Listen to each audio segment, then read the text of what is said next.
Tahun 1981, di daerah Dago Pakar, Bandung, hidup sepasang suami istri sederhana bernama Acep dan Sari. Rumah mereka berdiri di pinggir lembah kecil, dikelilingi pepohonan bambu dan jalan tanah yang becek kalau hujan turun.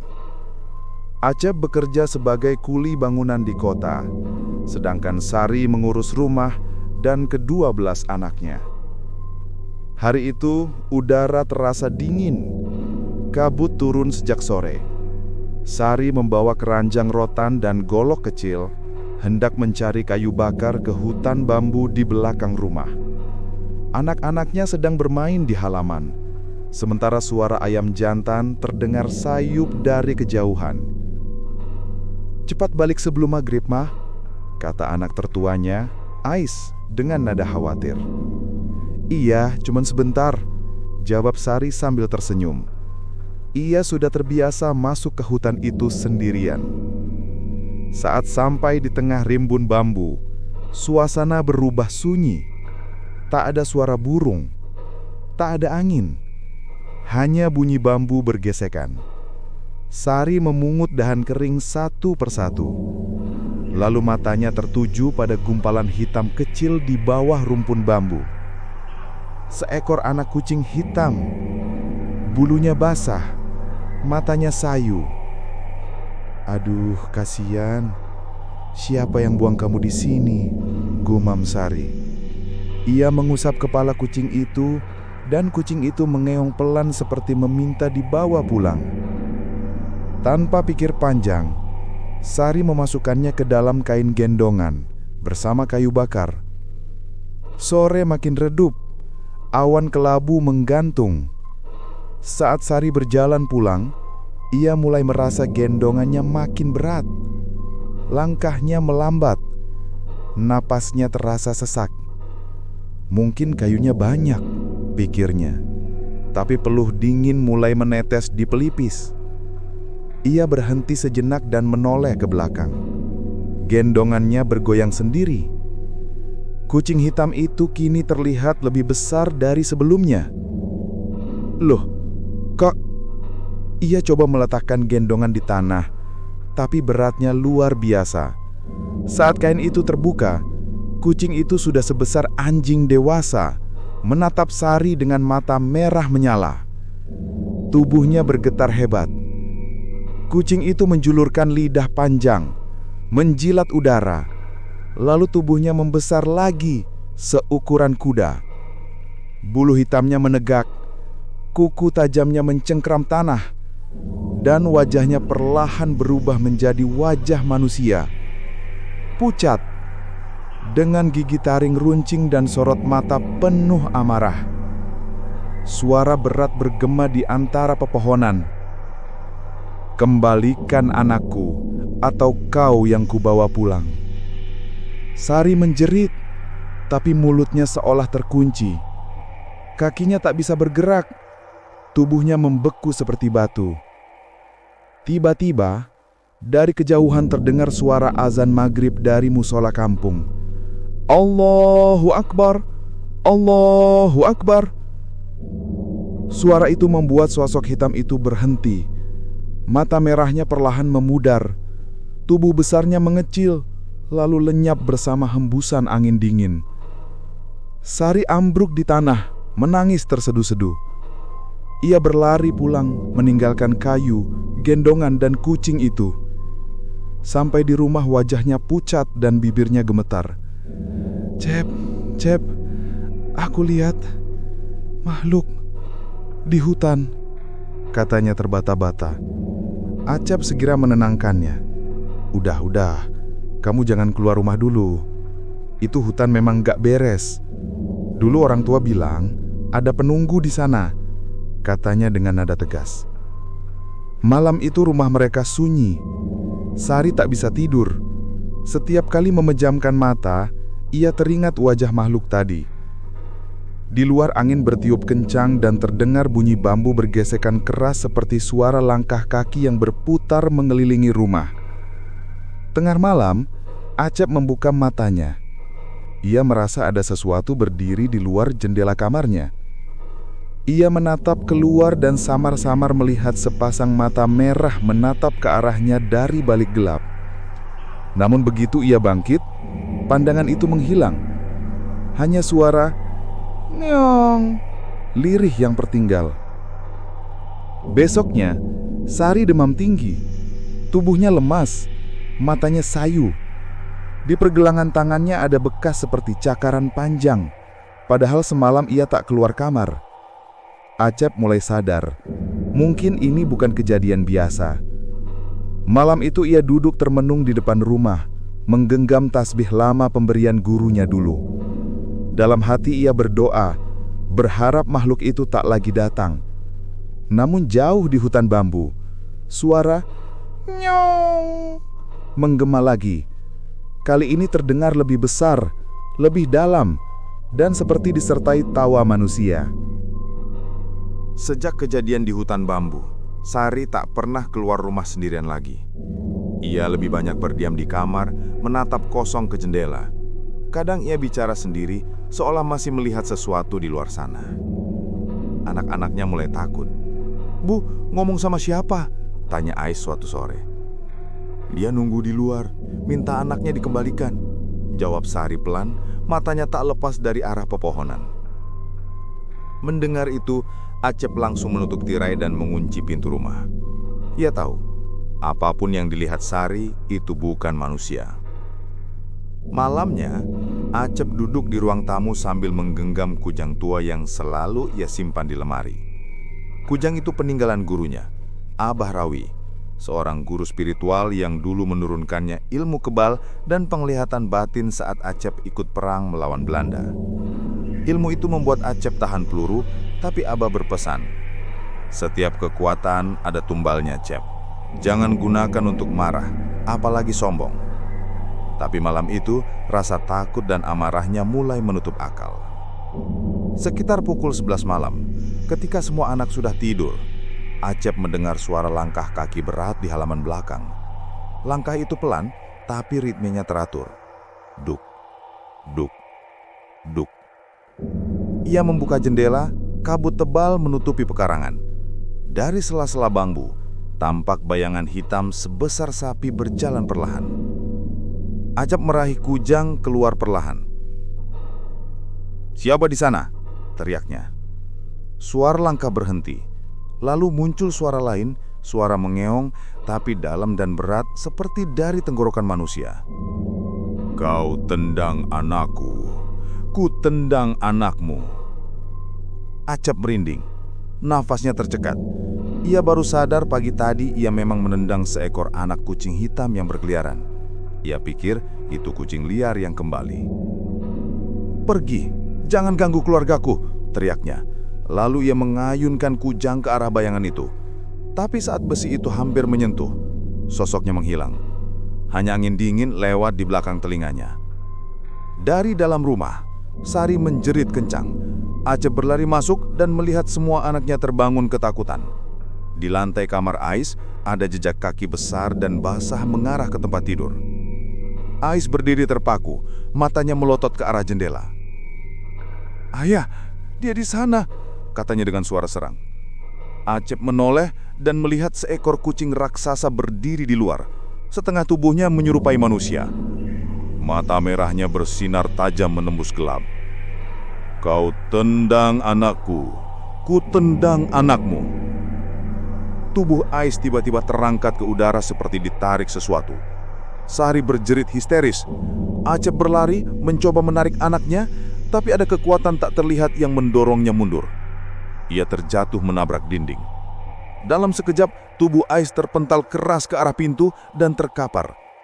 Darah mengalir dari perutnya, ada lubang besar seperti bekas cakaran. Anak itu tak bergerak lagi. Tangisan Sari menggema sepanjang malam. Anak-anak yang lain ketakutan saling berpelukan di sudut ruangan. Acep hanya bisa memeluk jasad anaknya dengan mata kosong. Keesokan paginya, warga datang membantu mengurus pemakaman. Tak ada yang berani bertanya detail, tapi kabar cepat menyebar. Anak Acep mati dicakar makhluk gaib. Sejak hari itu, suasana rumah itu seperti mati. Sari hampir tak berbicara lagi. Kadang ia duduk di teras sambil menggoyang tubuhnya sendiri, seolah menggendong sesuatu. Di telinganya terdengar suara bisikan. "Bukan aku yang jahat, aku cuma ingin anakku kembali." Suatu malam, Acep bermimpi. Dalam mimpinya, ia melihat Abah Rawi datang memakai jubah putih, berkata tegas, "Kau buka lagi jalan antara dunia manusia dan gaib, Cep. Kau harus menutupnya. Datangi tempat itu, tebas akar yang jadi pintunya." Begitu terbangun, tanpa bicara sepatah kata pun, Acep mengambil kujang dan berangkat ke hutan bambu. Ia berjalan sendirian, menembus kabut tebal dan dingin yang menusuk bulang. Di tengah hutan, suara meow terdengar lagi, kali ini dari segala arah. Acep berteriak menantang, "Muncul kau kalau memang berani." Tiba-tiba tanah di bawahnya bergetar, dan dari dalam kegelapan muncul makhluk hitam besar dengan wajah campuran manusia dan kucing. Mata merahnya menatap tajam, dan Acep mengayunkan kujangnya tanpa meragu. Ia menebas semua batang bambu yang ada di sekitar. Suara-suara gaib menjerit kesakitan, angin berputar, dedaunan berterbangan. Namun ketika Acep berhenti, sosok itu sudah lenyap. Hanya tersisa aroma darah dan bambu yang patah. Ia kembali ke rumah dalam diam. Sejak malam itu, tak ada lagi teror. Tapi bayangan rasa bersalah tak pernah pergi. Sari jatuh sakit, dan setiap malam Acep mendengar suara tangisan samar di bawah pohon bambu yang kini gundul. Acep tahu, masalah itu belum benar-benar selesai. Dan 40 tahun kemudian, saat tubuhnya mulai renta dan nyawanya di ujung usia, sesuatu akan datang menagih. Waktu berjalan cepat. 40 tahun sudah berlalu sejak malam ketika Acep menebas hutan bambu itu. Kini tahun 2017, Acep telah berusia 85 tahun. Tubuhnya rapuh, langkahnya gemetar, dan penglihatannya mulai kabur. Sari sudah lama meninggal. Konon karena sakit yang tak pernah sembuh sejak malam kematian Ais dulu. Rumah mereka kini tampak usang. Dinding papan penuh retakan. Atap bocor di beberapa bagian. Anak-anaknya sudah berkeluarga dan jarang pulang. Hanya Tini, anak bungsunya yang tinggal merawat sang ayah. Malam-malam Acep selalu gelisah. Kadang Tini terbangun mendengar ayahnya berbicara sendiri. "Aku udah bilang, jangan ikut aku. Aku udah tebus semuanya." Suaranya serak, seolah sedang bicara dengan seseorang di ujung kamar. Suatu malam, Tini mendengar suara seperti sesuatu yang diseret di lantai. Ia membuka pintu kamar ayahnya pelan. Lampu redup, hanya cahaya lilin di meja kecil. Acep terbaring lemah, tapi matanya menatap lurus ke langit-langit. "Tini," katanya pelan. "Ayah, lihat dia." Tini menoleh. Tak ada siapa-siapa. Tapi suhu kamar tiba-tiba turun drastis. Nafasnya keluar seperti uap dingin. Ia mencium bau anyir dan tanah basah. Dia datang lagi," bisik Acep. "Dia bilang, aku belum ngembaliin apa." Tini menggigil, "Belum ngembaliin apa ya?" Acep menatapnya lama, lalu air matanya menetes. "Anak itu yang dulu ibumu bawa dari hutan, bukan kucing. Itu anak makhluk penjaga bambu. Waktu ibumu bawa pulang, ibumu nyentuh dunia mereka. Dan aku yang nutup jalannya pakai darah sendiri. Tini mundur selangkah, tak paham maksudnya. Tapi sebelum sempat bertanya, Acep menjerit keras. Tubuhnya kejang-kejang seperti orang kesetrum. Dari mulutnya keluar suara berat, bukan suaranya sendiri. Kau janji menukar nyawa, tapi kau kabur, Acep. Hujan turun deras malam itu. Tini melangkah pelan di jalan tanah menuju hutan bambu yang kini nyaris tertutup ilalang. Langkahnya berat, tapi tekadnya bulat. Menunaikan pesan terakhir ayahnya, melepaskan ilmu lama dan menebus dosa masa lalu. Di tangan kanannya, ia membawa botol kecil berisi air doa.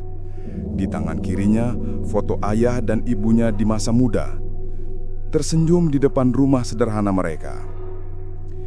Sesekali petir menyambar, menerangi pepohonan bambu yang bergoyang seperti menunduk. Begitu tiba di tengah hutan, Tini berhenti di sebuah tanah lapang. Tempat itu anehnya masih bersih, tak tertutup rumput, seolah ada yang menjaga. Ia menatap ke sekeliling, dan dari sela kabut tampak bayangan perempuan berdiri di antara bambu. Perempuan itu berambut panjang, mengenakan kain lusuh seperti zaman dulu. Wajahnya samar, tapi Tini yakin itu ibunya, Sari. "Bu?" Sari tersenyum lemah, tapi matanya kosong. "Kau datang juga, Nak?" Dia menunggu di bawah. Tini gemetar. "Siapa, Bu?" "Yang dulu ku bawa pulang." Seketika tanah di depannya bergetar pelan. Dari bawah tanah muncul bentuk kepala kucing besar, bulunya hitam basah, matanya merah membara. Namun saat makhluk itu menatap Tini, wajahnya bergeser menjadi anak kecil laki-laki, pucat dengan mata kosong. "Ibuku memanggilku, tapi kalian mengambilku." Suara anak itu bergema seperti datang dari dua dunia sekaligus. Tini mengisak, lututnya lemas. Ia menunduk dan berkata, "Aku minta maaf. Aku datang bukan untuk melawan, tapi untuk mengembalikan yang dulu diambil." Ia meneteskan air doa ke tanah, membentuk lingkaran kecil, lalu meletakkan foto ayah dan ibunya di tengah. Suaranya bergetar saat melantunkan ayat-ayat pendek. Tapi tiba-tiba, angin berhembus kencang dari segala arah. Bambu-bambu bergetar, terdengar suara jeritan panjang dari dalam tanah. Dari kegelapan muncul sosok ular besar, sama seperti yang dilihat Acep dalam mimpinya. Sisiknya hitam, badannya melingkar di sekitar Tini. "Ilmu itu masih hidup dalam darahmu, anak manusia. Kalau kau ingin melepaskan, kau harus menggantikan tempatnya." Tini memejamkan mata. Air matanya jatuh. Ia tahu apa yang dimaksud. Setiap perjanjian lama butuh penebus baru. Kalau itu yang harus terjadi, ambil saja aku. Asal ayahku tenang. Petir menyambar tepat di atas mereka. Suara gemuruh memekakkan telinga. Tubuh Tini terangkat oleh pusaran angin, sementara bayangan Sari mendekat dan memeluknya dari belakang. "Ibu selalu di sini, Nak. Pulanglah bersamaku." Dalam sekejap, Tini merasa tubuhnya ringan dan semuanya gelap. Ketika angin reda, hanya air doa yang tumpah di tanah dan foto lama yang basah oleh hujan. Keesokan harinya, warga menemukan tubuh Acep sudah tak bernyawa di rumahnya. Wajahnya tenang, senyum tipis menghiasi bibirnya seolah tidur damai. Di sampingnya ada sehelai kain putih dan setangkai bambu kecil yang baru dipotong. Namun Tini tak pernah kembali. Warga yang mencari ke hutan hanya menemukan tapak kaki wanita yang berakhir di tanah gembur tanpa jejak keluar. Beberapa minggu kemudian, seorang penebang bambu yang lewat malam-malam mengaku mendengar suara perempuan menyanyi pelan di antara pepohonan. Ketika ia menoleh, dilihatnya ada seekor kucing hitam duduk di bawah bambu menatapnya dengan mata sendu. Kucing itu mengeong lirih, lalu hilang bersama kabut. Dan di tempat yang sama, di tanah yang gundul itu, kini tumbuh sebatang bambu tunggal yang tak pernah bisa ditebang. Warga sekitar percaya, disitulah roh Tini menebus dosa keluarganya, menjaga batas antara manusia dan dunia goib agar tak terbuka lagi. Herman, teman lama Acep, datang terakhir kali ke sana membawa bunga kering dan membaca doa. Sebelum pergi, ia berkata pelan, "Kadang bukan iblis yang menghantui kita, tapi janji yang tak pernah ditepati." Hujan sudah reda, tapi aroma tanah basah di hutan bambu itu masih sama. Tak ada yang tahu apakah arwah sang penunggu sudah tenang atau justru masih menatap dari balik kabut. Terima kasih sudah ikut menyimak sampai akhir. Klik subscribe, aktifkan lonceng notifikasi, dan tunggu kisah mencekam berikutnya hanya di Updane Story. Ingat, jangan pernah bawa pulang apapun dari hutan yang kau tak pahami.